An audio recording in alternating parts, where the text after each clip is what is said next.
जम्मू कश्मीर में double engine की सरकार कोई काम नहीं कर रही है और ऐसे में एक ऐसा विवाद खड़ा हो गया है।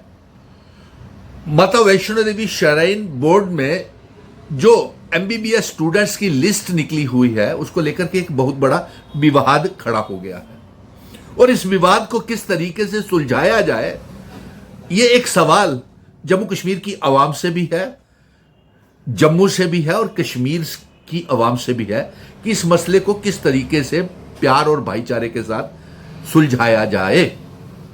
क्योंकि हम देख रहे हैं कि एक तरफ से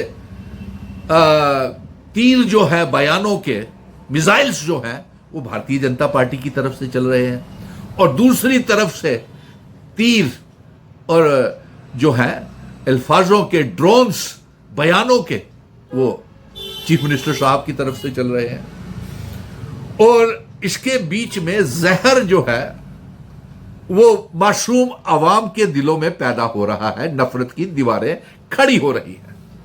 इसलिए आवाम ही इसका फैसला करे कि ये जो एमबीबीएस सीटों का विवाद खड़ा हुआ है इसे किस तरीके से सुलझाया जाए। और मेरा जो जाती राय है, मशवरा है, क्योंकि हम नहीं चाहते कि हमारा भाईचारा खत्म हो, तो इन बयानबाजी को छोड़ करके लोगों के जज्बातों को नजर में रखते हुए एक सुझाव है भारतीय जनता पार्टी को कि आपने ये विवाद खड़ा क्यों होने दिया। पहले union health minister JP Nadda Bharatiya Janata party के नेशनल प्रेसिडेंट भी हैं और यूनियन हेल्थ मिनिस्टर भी हैं।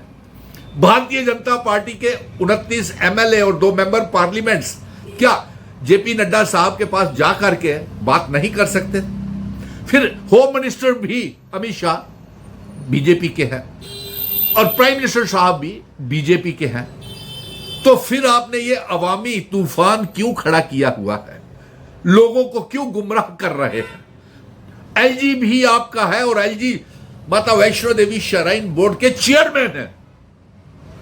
आप लोगों को लड़वाने की बजाय, उनके जज्बातों को भड़काने की बजाय, मुझसे कट्टर हिंदू कोई नहीं होगा, मैं ये भारतीय जनता पार्टी वालों को बता देता हूं, लेकिन आप ये लिस्ट खारिज नहीं करवा सकते।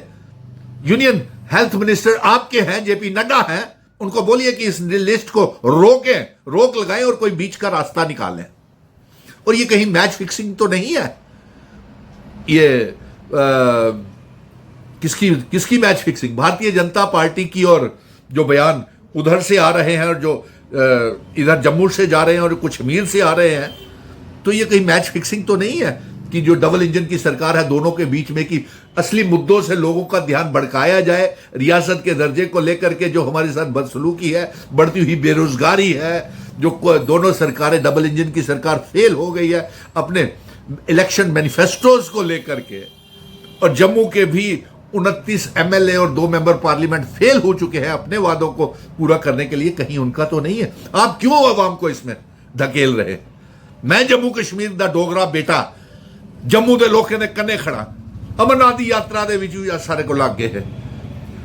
जिहड़े भी IIM और एम्स की लिए एजिटेशन दे विच अस करने हैं, दरबार मूव दी एजिटेशंस दे विच अस जम्मू दे डोगरे लोग दे कन्ने हैं, जम्मू के व्यापारियों कन्ने है, जम्मू कश्मीर के व्यापारियों कन्ने है। अस भाईचारे की खत्म नहीं होने देंगे। ये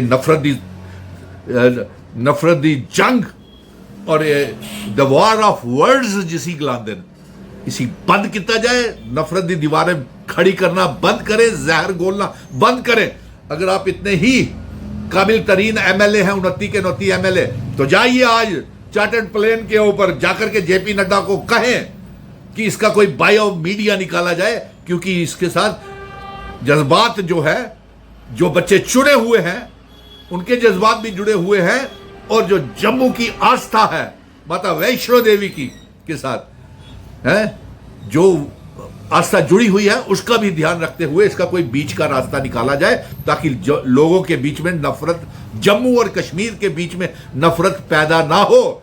हमें तो ऐसा लगता है कि एक सोची समझी साजिश के तहत जम्मू के तमाम संगठनों के जज्बातों को, हमारे भी जज्बात हैं, हमारे भी भड़क रहे हैं, लेकिन भाईचारे के तो कायम करने की अपील कर रहे हैं, नफरत को खत्म करने की अपील कर रहे हैं, तो जाइए इस लिस्ट को जाकर के वहां से जल्द home minister, health minister, prime minister, LG Manoj Sinha जो चेयरमैन है इसको, इस लिस्ट को कोई रास्ता निकाल करके दूसरा रास्ता निकाले और आगे से ऐसा विवाद ना खड़ा हो, इसका भी ध्यान रखा जाए।